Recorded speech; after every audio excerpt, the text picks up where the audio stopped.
এই বাড়িগুলো প্লাবিত হয়েছে। আমরা দাঁড়িয়ে আছি ইটনা আইরন নদীর ঘাটের ঠিক উপরে। এই জায়গা থেকে ঘাটটা ভেঙে গিয়েছিল।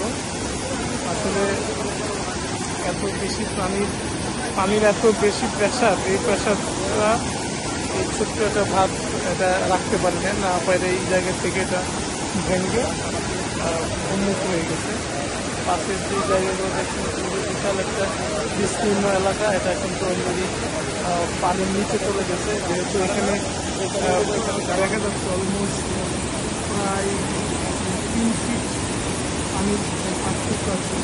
এখান থেকে এই জায়গায় পানি আছে,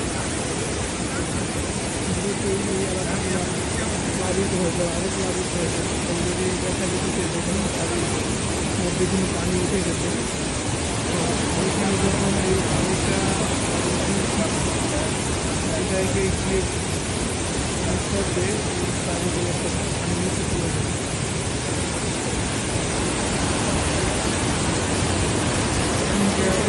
সামনে একটা গেট আছে, ওই গেট বা ভেঙে গেছে, কারণে কিন্তু এই পানির এত বেশি